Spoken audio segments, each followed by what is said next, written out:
নমস্কার। উপস্থিত সুধী মণ্ডলী, মঞ্চে উপবিষ্ট সম্মানীয় অতিথিবৃন্দ, উপস্থিত সুধীজন, সবাইকে আমার বিনম্র শ্রদ্ধা, প্রীতি, শুভেচ্ছা, নমস্কার। গুরুদেব শ্রী শ্রী প্রভাত রঞ্জন সরকারের চরণ কমলে শতকোটি প্রণাম জানিয়ে দু একটু কথা বলার চেষ্টা করি।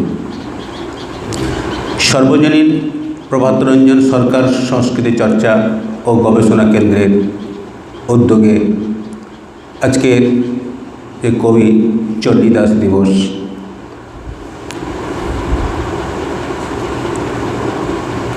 আমাদের যে অনুষ্ঠান পিতৃপুরুষেভ্যো নমঃ, ঋষিদেবেভ্যো নমঃ, এই অনুষ্ঠানের মাধ্যমে আয়োজিত হচ্ছে। পূর্বেই আলোচিত হয়েছে, তারই সূত্র ধরে আমি বলি, শ্রী শ্রী প্রভাত রঞ্জন সরকার চর্যাচর্য গ্রন্থে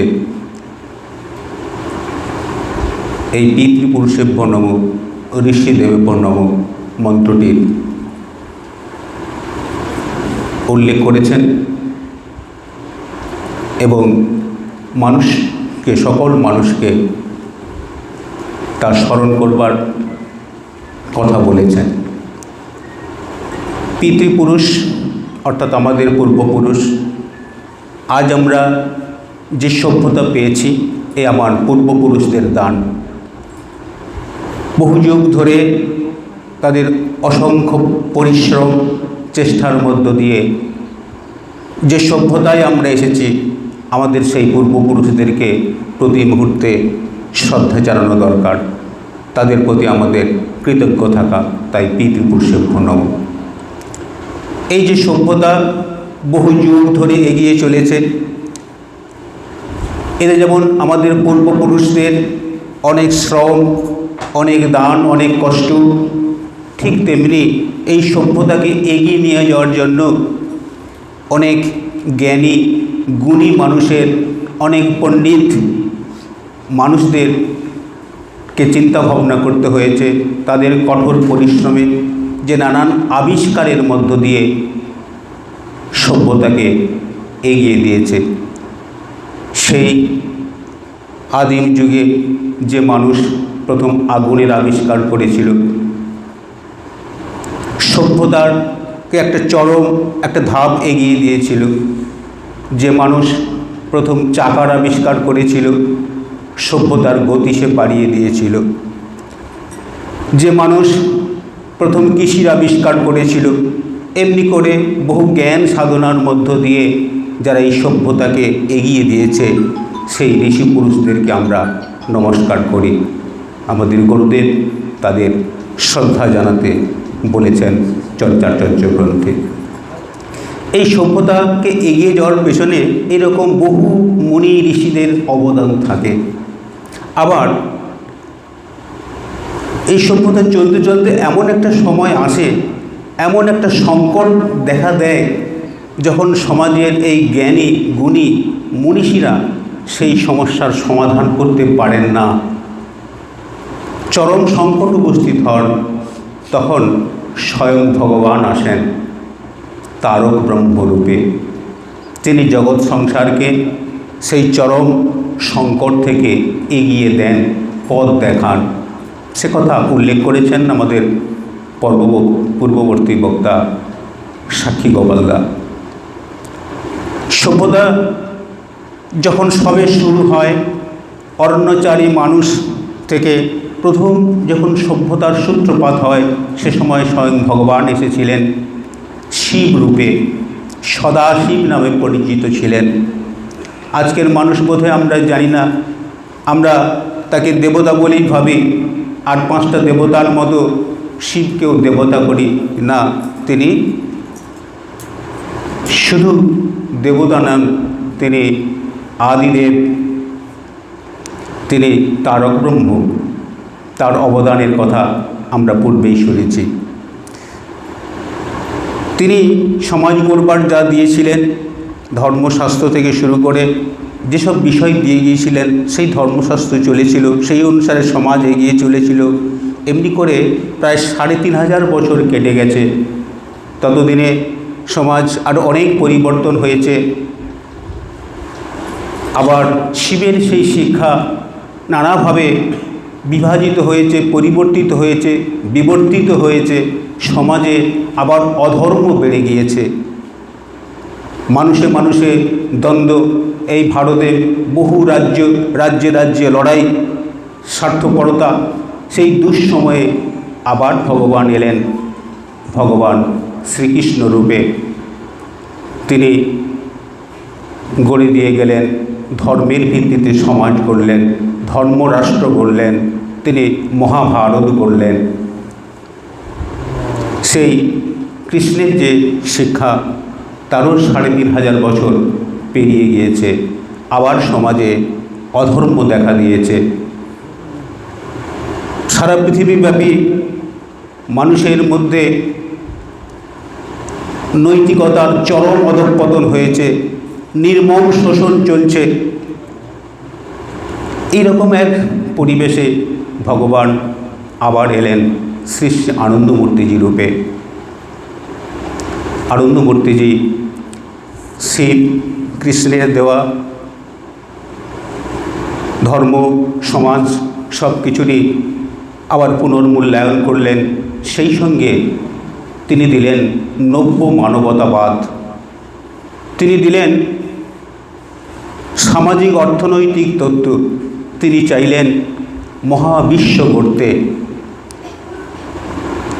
সারা পৃথিবী হবে একটি পরিবার, একটি পরিবারের মতো, মানুষ হবে অনেক উন্নত।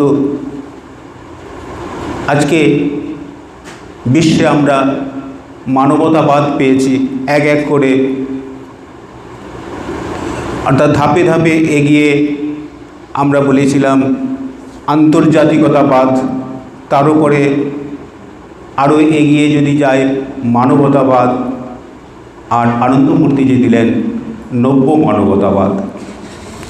তো সেই আনন্দমূর্তিজি মানব সভ্যতার কথা বলতে গিয়ে এই আর্য সভ্যতার যে মূল্যায়ন করেছেন, আমাদের পূর্বপুরুষদের যেভাবে মূল্যায়ন করেছেন, তা আমাদের বিস্ময়ে হতবাক হতে হয়। তারই রাঢ় সম্পর্কে তার যে বক্তব্য, তাই আমি এখন একটু সংক্ষেপে বলার চেষ্টা করছি। রাঢ়ের সুসন্তানদের প্রতি সুরকার ও গীতিকার প্রভাতরঞ্জন সরকারের শ্রদ্ধাঞ্জলি। দার্শনিক ঋষি শ্রী প্রভাতরঞ্জন সরকার বিপুল বৈদগ্ধ্য নিয়ে অনায়াসে বিচরণ করেছেন জ্ঞান বিজ্ঞানের বিভিন্ন শাখায়। বিশ্বের সকল ভাষায় ছিলেন স্বচ্ছন্দ সাবলীল। প্রত্নতত্ত্বে, নৃতত্ত্বে, ভূতত্ত্বে, প্রাণীতত্ত্বে, ভাষাবিজ্ঞানে, অর্থনীতিতে, রাজনীতিতে, মনস্তত্ত্বে ও সমাজতত্ত্বে সর্বক্ষেত্রেই তার অনায়াস পদচারণা আমাদের বিস্মিত করে। অন্যদিকে তাঁর বস্তুনিষ্ঠ দৃষ্টিভঙ্গি নিয়ে ভ্রমণ করেছেন বাংলার গ্রামে গঞ্জে, পথে প্রান্তরে, গিরিগুহায়, পর্বতে, অরণ্যে। সংগ্রহ করেছেন নানান ঐতিহাসিক নিদর্শন। তার ইতিহাস রচনায় যেমন আছে বিজ্ঞান মনস্কতা, তেমনি রয়েছে আধ্যাত্মিক মনীষা। তার রচিত বাংলা বাঙালি গ্রন্থখানি বাংলার সুদূর প্রাগৈতিহাসিক পর্ব থেকে শুরু করে বর্তমানকে ছুঁয়ে ভবিষ্যতেও প্রসারিত হয়েছে। ত্রিকালদর্শী প্রজ্ঞাপুরুষ শ্রী প্রভাতরঞ্জন সরকার সুদূর অতীতের পৌরাণিক পরিবেশে হারিয়ে যাওয়া ইতিহাসকে উদ্ধার করেছেন, বহু ঐতিহাসিক বিভ্রান্তির নিরসন করেছেন। এই প্রবন্ধখানির প্রতিপাদ্য বিষয় তাঁরই মহামূল্যবান গ্রন্থ বাংলা বাঙালির আলোকে আলোকিত।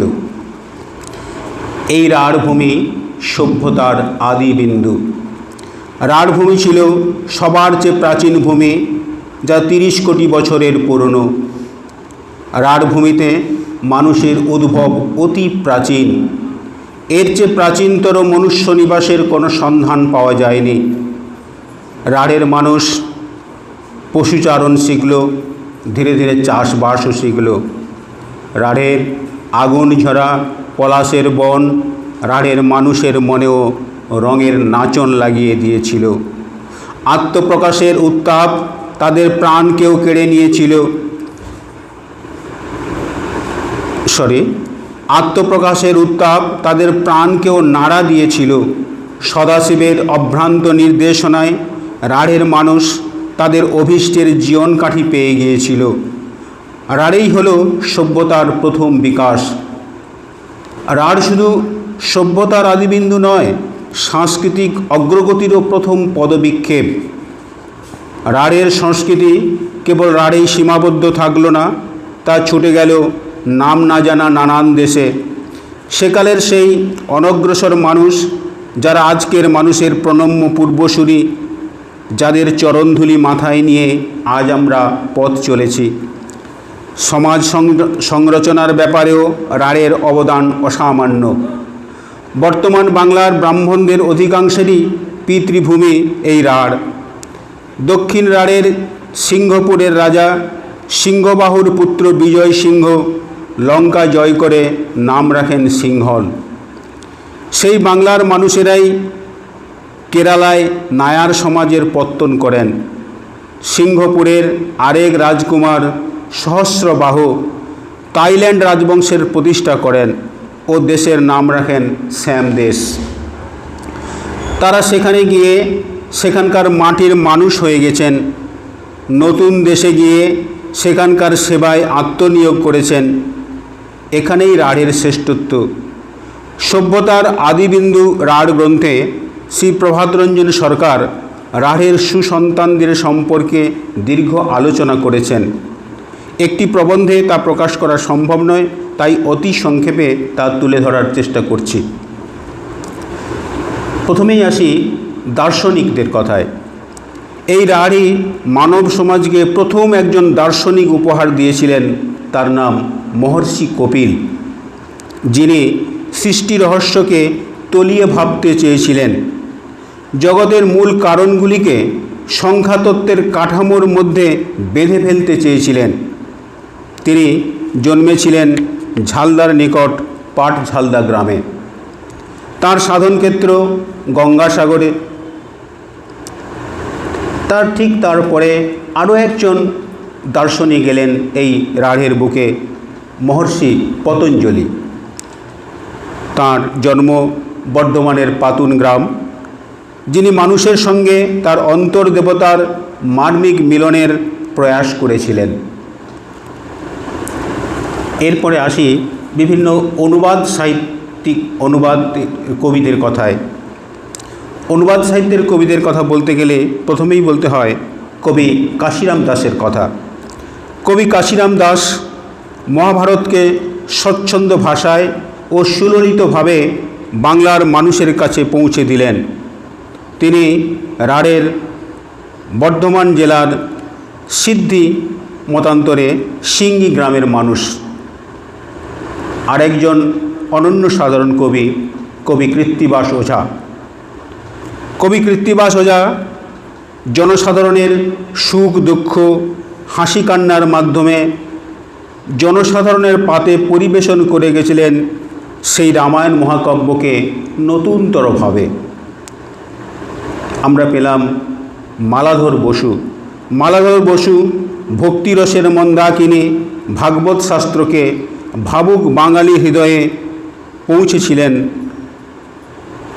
বর্ধমান জেলার কুলিন গ্রামের মালাধর বসু। এবারে বৈষ্ণব কবি। বাউলের মিষ্টি ভাবের সঙ্গে মননতার গভীরতাকে আন্তরিক স্পর্শে রাঙিয়ে তুললেন রাঢ়ের বৈষ্ণব কবিরা। তাদের মধ্যে উল্লেখযোগ্য লোচন দাস ঠাকুর, বৃন্দাবন দাস ঠাকুর, গোবিন্দ দাস ঠাকুর। যে রসমাধুরীতে ওরা একদিন রাঢ়কে আপ্লুত করে মানুষকে আনন্দে আত্মহারা করে দিয়েছিলেন, সেই আদি বৈষ্ণব কবিরাও রাঢ়েরই মানুষ। এরা হচ্ছেন দ্বিজ চণ্ডীদাস বীরভূমের নানুর, দীন চণ্ডীদাস বর্ধমান, বড়ু চণ্ডীদাস বাঁকুড়ার ছাতনা। মঙ্গল কাব্যের কবিদের কথায় আসি। মঙ্গল কাব্যের উপজীব্য হচ্ছে সুখ দুঃখের, হাসি কান্নার পাঁচালী, বিভিন্ন জানা না জানা দেবতার কথা আখ্যায়িকার মাধ্যমে মানুষকে শুনিয়ে যাওয়া। এই কবিদের মধ্যে যারা চরিত্র চিত্রণে ও রস মাধুর্যে একদিন মানুষের মনে দোলা জাগিয়েছিলেন তারা হলেন ঘনরাম চক্রবর্তী, ইনি ধর্মমঙ্গলের কবি, জন্মেছেন বর্ধমান। কবিকঙ্কন মুকুন্দরাম চক্রবর্তী চণ্ডীমঙ্গলের কবি, ইনি জন্মেছেন বর্ধমানের দামুন্নাতে। রায়গুণাকর ভারতচন্দ্র রায় অন্নদামঙ্গলের কবি, পেড়ো বসন্তপুর ভুরসুট প্রভৃতি। কবি জয়দেব গীতগোবিন্দম রচয়িতা, বীরভূম জেলার অজয় নদীর তীরে কেন্দুবিল্ল গ্রামে জন্মগ্রহণ করেন। কথাশিল্পীদের কথায় আসি। কথাশিল্পী শরৎচন্দ্র চট্টোপাধ্যায়, শৈলজানন্দ মুখোপাধ্যায়, তারাশঙ্কর বন্দ্যোপাধ্যায়, প্রেমেন্দ্র মিত্র প্রভৃতিরাও ছিলেন রাঢ়ের সন্তান। জন্মসূত্রে না হলেও বংশধারা সূত্রে রবীন্দ্রনাথ ও মাইকেল মধুসূদন দত্ত ছিলেন রাঢ়ী কবি। বিদ্রোহী কবি কাজী নজরুল ইসলাম, ছন্দের জাদুকর সত্যেন্দ্রনাথ দত্ত রাঢ়ের সন্তান। কবি সত্যেন্দ্রনাথ ছন্দধারাকে ঝর্ণাধারার মতোই উজ্জ্বল প্রাণচঞ্চল করে তুলেছিলেন। সাহিত্যিক রাজশেখর বসু, যিনি পরশুরাম রূপে নামে পরিচিত, ও আন্তর্জাতিক খ্যাতিসম্পন্ন ভাষাবিজ্ঞানী ডক্টর সুনীতি কুমার চট্টোপাধ্যায় ছিলেন রাঢ়ের সন্তান। গণিতের দ্যুতিমান পুরুষ শুভঙ্কর দাস তাঁর শুভঙ্করী এই রাঢ়ের মাটিতে রচনা করেছিলেন। তিনি ছিলেন বাঁকুড়ার রাঢ়ী কায়স্থ। রাঢ়েরই সুসন্তান জয়ন্ত পাণিগ্রাহী দণ্ডভুক্তির রাজা শালীবাহনের উৎসাহে নতুন করে গণনা প্রবর্তন করলেন। যদিও সাল শব্দটা ফার্সি, যার মানে বৎসর, কিন্তু বাংলার সাল শব্দটা ফার্সি সাল থেকে আসেনি, এসেছে দণ্ডভুক্তির রাজা শালীবাহনের নাম থেকে। জ্যোতিষশাস্ত্রকে ফলে ফুলে পত্র পল্লবে রসঘন করে তুললেন রাঢ়েরই স্নেহের দুলালী খনা। খনা ছিলেন বাঁকুড়ার রাঢ়ী বৈদ্যকুলের দহিতা। বাঁকুড়া তখন যেটা সেনভূম নামে পরিচিত ছিল। ডক্টর মোহাম্মদ কুদরতি খুদা গণিত তথা পদার্থবিজ্ঞানে বাংলা ভাষা ব্যবহারের অন্যতম পুরোধা পুরুষ। ডক্টর জ্ঞানচন্দ্র ঘোষ, অধ্যাপক সত্যেন্দ্রনাথ বসু, আচার্য প্রফুল্লচন্দ্র রায় প্রভৃতি বিজ্ঞানীরাও বংশধারা সূত্রে রাঢ়ীয়। বিপ্লবের অগ্নিশিখা রাসবিহারী বসু, যিনি ভারতের বাইরে গিয়ে ভারতের স্বাধীনতা আন্দোলনের ভিত্তি স্থাপন করে দিয়েছিলেন। পৌরুষের বজ্রকৌস্তুভ, রাজনীতির জ্বলন্ত ধূমকেতু, উল্কার অনল শিখা সুভাষচন্দ্র বসুও বংশধারা সূত্রে রাঢ়ীয়। স্বনামধন্য পণ্ডিত ও জ্ঞান রাজ্যের বিপ্লবী রাজা রামমোহন রায় ছিলেন হুগলি জেলার গোঘাট থানা রাধানগর গ্রামের অধিবাসী, যিনি শিক্ষাক্ষেত্রে বিপ্লব এনেছিলেন, যিনি সামাজিক অবিচার কুবিচারের বিরুদ্ধে আমরণ সংগ্রাম চালিয়ে গেছেন। রাজা রামমোহন রায় এই নতুন দিক দেশনাকে বরণ করতে এগিয়ে এসেছিলেন রাঢ়ের অনেক সুসন্তান। দ্বারকানাথ ঠাকুর, দেবেন্দ্রনাথ ঠাকুর, অক্ষয় কুমার দত্ত, ব্রহ্মানন্দ কেশবচন্দ্র সেন, এরাও সবাই হয় জন্মসূত্রে না হয় বংশধারা সূত্রে রাঢ়ী। যিনি দানে ও কর্তব্যপরায়ণতায় মানসিকতার তুঙ্গ শীর্ষে আরূঢ় ছিলেন, সেই ঈশ্বরচন্দ্র বিদ্যাসাগর রাঢ়েরই বীরসিংহ গ্রামের মানুষ। একটা মূঢ়তাপূর্ণ ভাবাত্মক যুগসন্ধিক্ষণে মাটির প্রদীপের সলতেটি উস্কে নিয়ে যে গ্রাম্য মানুষটি দেশবাসীর সামনে এসে দাঁড়িয়েছিলেন, সেই গদাধর চট্টোপাধ্যায় ছিলেন রাঢ়ের হুগলি জেলার আরামবাগ মহকুমার কামারপুকুর গ্রামের সন্তান, যিনি রামকৃষ্ণ পরমহংসদেব নামে বিখ্যাত হয়ে আছেন। পৌরুষে, তেজস্বিতায়, বীর্যবত্তায় যে সন্ন্যাসী তৎকালীন ভারতের যুবকদের ক্লীবতার শিকড় ধরে নাড়া দিয়েছিলেন, সেই নরেন্দ্রনাথ দত্তও ছিলেন রাঢ়ী কায়স্থ। বিপ্লব জগতে, চিন্তা জগতে, দার্শনিক ও আধ্যাত্মিক জগতে এক অবিস্মরণীয় পুরুষ, স্বতন্ত্র পথের প্রতীক শ্রী অরবিন্দ ঘোষ ছিলেন রাঢ়ী ও কায়স্থ।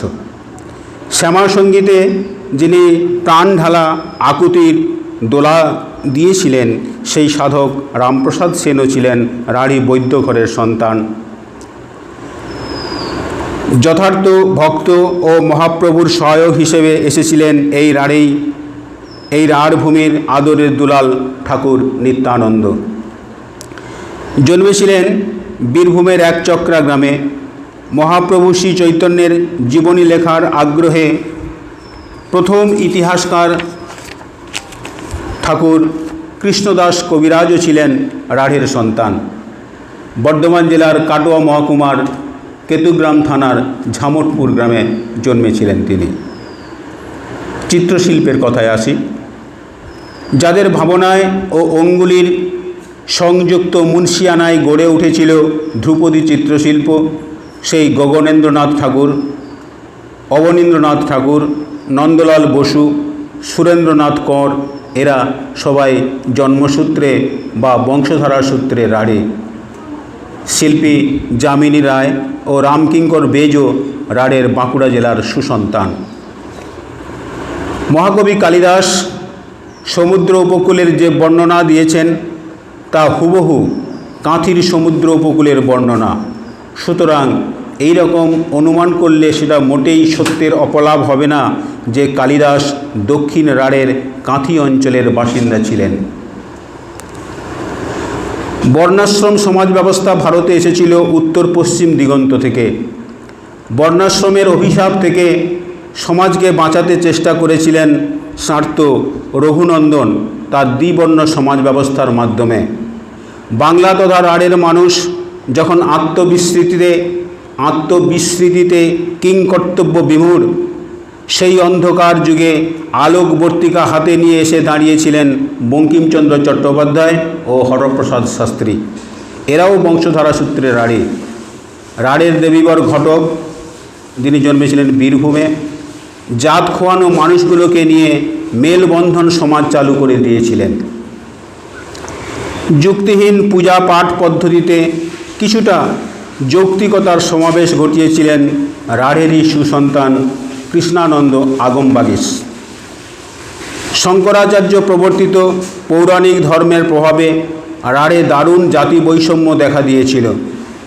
সেই নিদারুণ কুপ্রথার প্রাবল্য থেকে রাঢ়কে বাঁচার জন্য যিনি অসাধারণ দূরদৃষ্টির পরিচয় দিয়েছিলেন, তিনি হচ্ছেন শ্রী চৈতন্য মহাপ্রভু।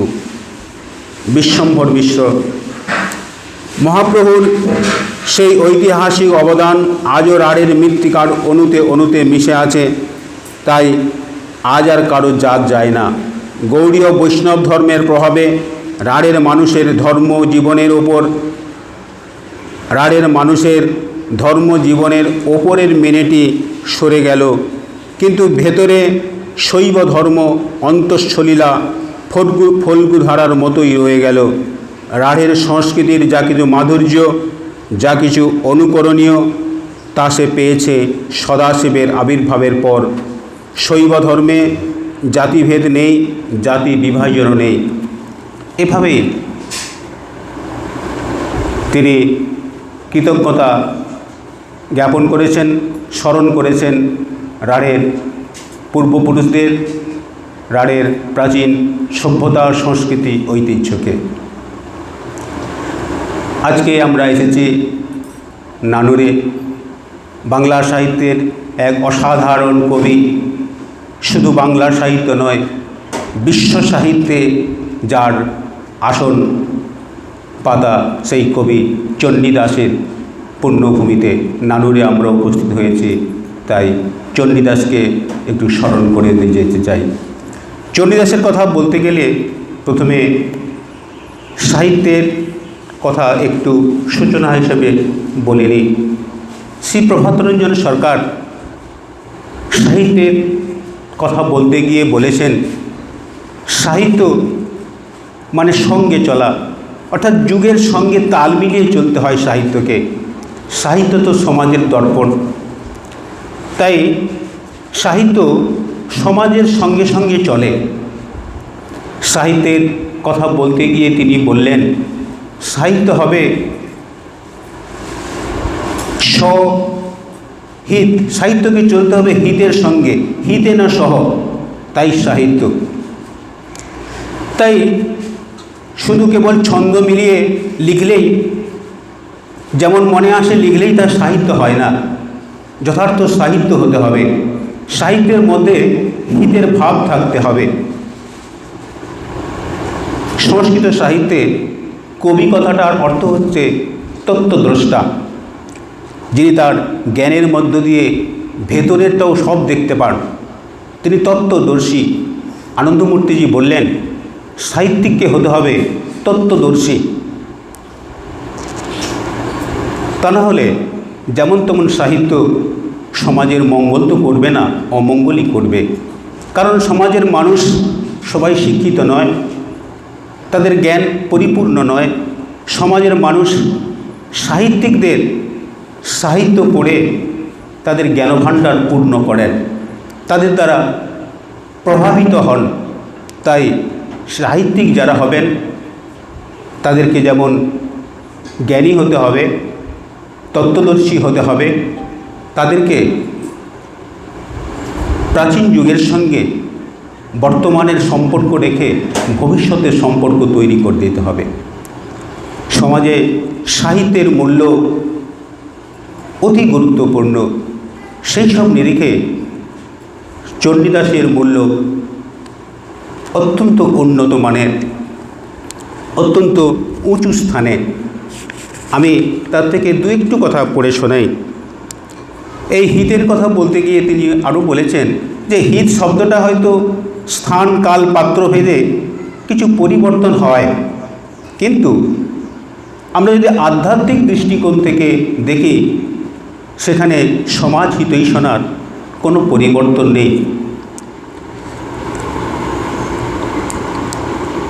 অনেক দেশে, অনেক রাষ্ট্রে, অনেক ধর্মে, অনেক সম্প্রদায়ে বা অনেক ভাষায় বিভক্ত থাকলেও মানুষ জাত একটা অখণ্ড সত্তা। প্রতিটি মানুষের মন সেই অখণ্ড মানুষেরই বৈচিত্র্যপূর্ণ পাত্রিক অভিব্যক্তি মাত্র। আজকের দিনে আমরা সেই শিল্পী, সেই সাহিত্যিকের আশা পথ চেয়ে বসে আছি যে এই সত্যটিকে আরও মধুরতর ভাষায়, আরও নিবিড়তরভাবে মানুষের মর্মে পৌঁছে দেবে। মানুষ জাত এগিয়ে চলেছে দুর্বার গতিতে। বিভিন্ন ধরনের ভেদ বুদ্ধিকে কেন্দ্র করে যারা রচনা তৈরি করে গেছে, মানুষ আজ তাদের ভুলে যেতে চায়। আর সে তার সর্বদৃষ্টিকে নিবদ্ধ করে রাখতে চায় তার উজ্জ্বল ভবিষ্যতের দিকে, যে ভবিষ্যতের অনুচিন্তা ও গোষ্ঠী চিন্তার ঊর্ধ্বে উঠে সমস্ত দেশ রাষ্ট্রের সীমা ডিঙিয়ে অনেক মানুষের ভাগ্যকে একটি ভাগ্যে পরিণত করবে। মানুষ আর দৈবে ভরসা রাখতে চায় না। ব্যষ্টিগত পুরুষকারও আজ আর পৌরুষ হারাতে চলেছে, ব্যষ্টিগত পুরুষকারও আজ তার পৌরুষ হারাতে চলেছে। আজকের মানুষ বুঝতে শিখেছে জয়ধ্বনি যদি কারো প্রাপ্যই হয় তবে তা মানুষ ভাবটিরই প্রাপ্য। এশিয়ার কবি চণ্ডীদাস আজ থেকে 700 বছর পূর্বে বাংলার এক অখ্যাত কোণ থেকে এই সম্ভাবনার কথাই গেয়ে গেছেন, শুনহ মানুষ ভাই, সবার উপরে মানুষ সত্য, তাহার উপরে নাই। আজ এশিয়া আমেরিকার মধ্যস্থিত প্রশান্ত মহাসাগরও তার দূরতিক্রম্য নয়। এশিয়া আর আমেরিকা থেকে অন্যের মনকে ধরেছে, ছুঁচ্ছে, দরদ নিয়ে একে অন্যকে আপনজন বলে ভাবতে শিখেছে। ইউরোপ, আফ্রিকা, অস্ট্রেলিয়া, বুধ, বৃহস্পতি, তারকা, নক্ষত্র, ধূমকেতু কেউই আর পর নয়, কেউ কারো পর নয়, কারো দূর নয়। অখণ্ড মানুষের স্পন্দন সবাই ধীরে ধীরে বুঝতে আরম্ভ করেছে। মানুষের ভবিষ্যৎ তমসাচ্ছন্ন নয়, এ বিশ্বাস আমি রাখি। আর এই তমসার পরপারে যে অনির্বাণ দীপশিখা অতন্দ্রভাবে জেগে রয়েছে, তার সন্ধান প্রতিটি মানুষই পাবে, পেতেই হবে। এ সন্ধান যারা মানুষকে দেবে, তারা সকলেই মানুষ জাতির শরণ্য বরণ্য। এই শরণ্য ও বরণ্য পুরুষদের সম্ভাবনা আমি সাহিত্যিক শিল্পীদের মধ্যে দেখে থাকি, তাই তাদের আমি শ্রদ্ধা করি। আমেরিকার কবি কার্ল স্যান্ডবার্গ বলেছেন, there is only one man in the world and his name is all man. There is only one woman in the world and her name is all woman. There is only one child in the world and the child's name is all children.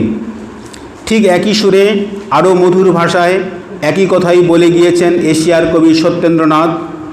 জগৎ জুড়িয়া এক জাতি আছে, সে জাতির নাম মানুষ জাতি। একই পৃথিবীর স্তন্যে লালিত, একই রবি শশী মোদের সাথে। শীতাতপ ক্ষুধা তৃষ্ণার জ্বালা সবাই আমরা সমান বুঝি। কচি কাঁচাগুলি ডাঁটো করে তুলি বাঁচিবার তরে সমান জুঝি। দোসর খুঁজিও বাসর বাঁধিগ, জলে ডুবি বাঁচি পাইলে ডাঙা। কালো আর ধলো বাহিরে কেবল, ভিতরে সবাই সমান রাঙা। বাহিরের ছোপ আঁচড়ে সে লোভ, ভিতরে রং পলকে ফোটে। বামুন শূদ্র বৃহৎ ক্ষুদ্র কৃত্রিম ভেদ ধুলায় লোটে। রাগে অনুরাগে নিদ্রিত জাগে, আসল মানুষ প্রকট হয়। বর্ণে বর্ণে নাইক বিশেষ, নিখিল ভুবন ব্রহ্মময়। আজকের মানুষ চণ্ডীদাস, স্যান্ডবার্গ, সত্যেন্দ্রনাথের কণ্ঠে কণ্ঠ মিলিয়ে, কাঁধে কাঁধ মিলিয়ে একসঙ্গে এগিয়ে চলবে মহামানবত্বের পথে, তার অস্তিত্ববোধের চরম লক্ষ্যে নিরীক্ষার পথে। নিবিড় ঐক্যে যায় মিশে যায় সকল ভাগ্য সব হৃদয়। মানুষে মানুষে নাইক প্রভেদ, নিখিল মানব ব্রহ্মময়। নমস্কার। ধন্যবাদ এই মূল্যবান বক্তব্যের জন্য মাননীয় রবীন্দ্রনাথ সেন মহাশয়কে, তাকে অসংখ্য ধন্যবাদ। আমাদের আজকের অনুষ্ঠান মাননীয় রবীন্দ্রনাথ সেনের ভাষণের মাধ্যমে শেষ হলো।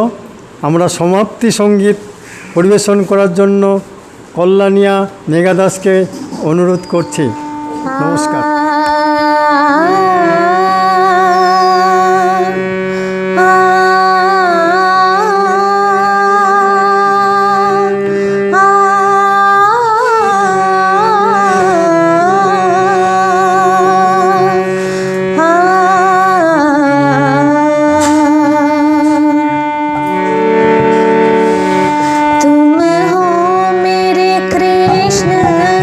जगतपति मैं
আপনারা একটি শব্দের সাথে পরিচিত রয়েছেন, মাইলস্টোন।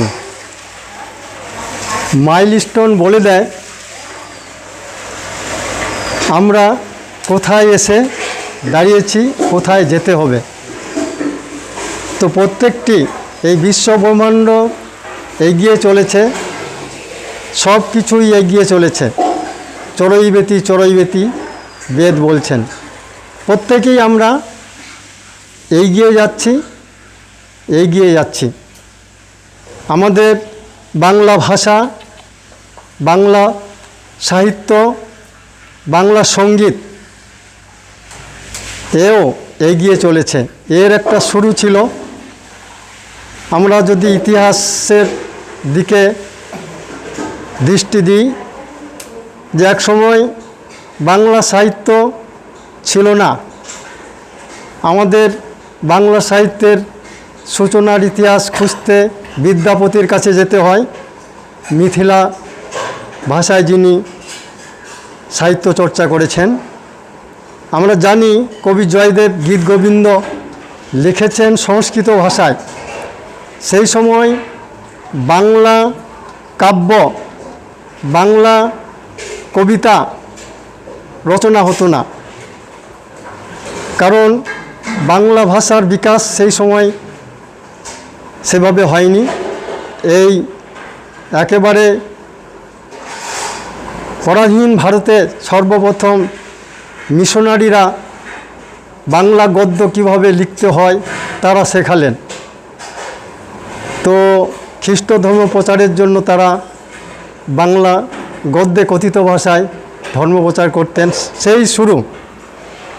তো সেখান থেকে বাংলা ভাষা এবং বাংলা সঙ্গীত জগৎ এগিয়ে যাচ্ছে, অনেকগুলো মাইলস্টোন পেরিয়ে এসেছে। ঠিক সেই রকম একটি মাইলস্টোন হচ্ছেন কবি চণ্ডীদাস, কবি জয়দেব, তারপরে আধুনিক কালের যারা কবি তারা যেমন অতুল প্রসাদ সেন রয়েছেন, দ্বিজেন্দ্রলাল রায়, পরবর্তীতে তিনজন বাংলার গীতিকার সুরকার বাংলা সঙ্গীত জগৎকে একেবারে সিংহ মানে চরম উচ্চতায় নিয়ে গেলেন। তারা হচ্ছেন নজরুল, তারা হচ্ছেন রবীন্দ্রনাথ, তারা হচ্ছেন প্রভাত রঞ্জন সরকার। তো আমরা দেখছি যে এই যে এগিয়ে যাচ্ছে বাংলা ভাষা কিংবা বাংলা সঙ্গীত জগৎ কোথায় যাচ্ছে, তো আমরা দেখছি এরা একটার পর একটা মাইলস্টোন পেরিয়ে চরম বিকাশের পথে উৎকর্ষ সাধনে একদিন এরা এই বাংলা ভাষা বিশ্ব ভাষায় পরিণত হবে। এটা ভাষাবিদ প্রভাত রঞ্জন সরকার বলে গেছেন। একদিন এই বিশ্ব সঙ্গীত জগতে যে মাইলস্টোন, প্রথম মাইলস্টোন পুঁতেছিলেন রবীন্দ্রনাথ আমাদের এই বীরভূমের এই শান্তিনিকেতনে, যেখানে গীতাঞ্জলি রচনা করে বাংলা সঙ্গীতকে বিশ্বের সর্বশ্রেষ্ঠ সঙ্গীত হিসাবে তিনি ভূষিত করেছেন। সেখান থেকেই বাংলা সঙ্গীত জগতের শুরু। তো আর বাংলা ভাষারও মানে জগৎ সবাই শ্রেষ্ঠ আসন যদি নিয়ে থাকে সেই বাংলা সঙ্গীত, সেই গীতাঞ্জলি। গীতাঞ্জলি সঙ্গীত আমরা সবাই জানি। এই সঙ্গীতের হাত ধরেই বাংলা ভাষা বিশ্ব সভায়, জগৎ সভায় শ্রেষ্ঠ আসন লাভ করেছে। তো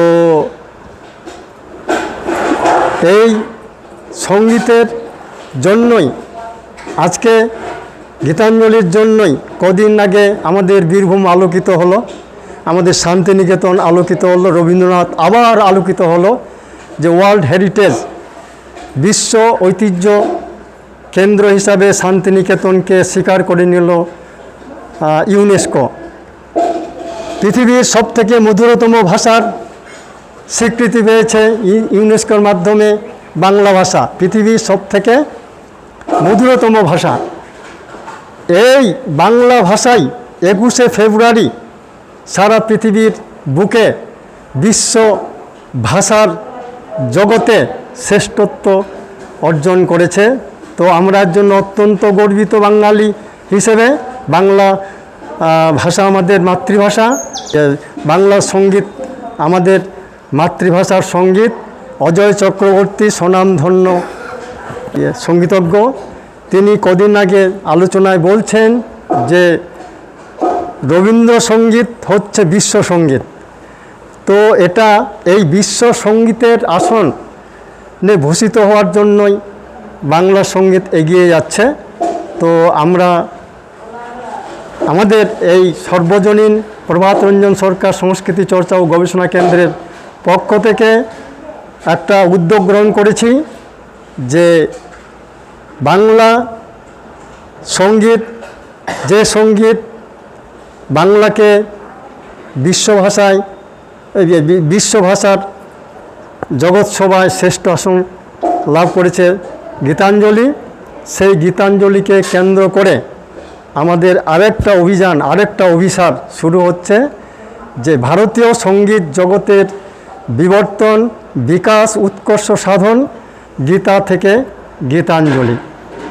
তো সেই অভিসারে, সেই অভিযানে, সেই জার্নি অফ ইন্ডিয়ান ক্লাসিক্যাল মিউজিকের যে পথ, সেই পথে কবি চণ্ডীদাস একটি বিরাট মাইলস্টোন। তো তার প্রতি শ্রদ্ধা নিবেদন করার জন্য আমরা এখানে আসতে পেরে খুবই গর্বিত, খুবই ধন্য। আমরা এই পাঞ্চজন্য সেবাশ্রমের উদ্যোক্তাদের আমরা ধন্যবাদ জ্ঞাপন করছি আমাদের চর্চা কেন্দ্র, গবেষণা কেন্দ্রের পক্ষ থেকে। নমস্কার।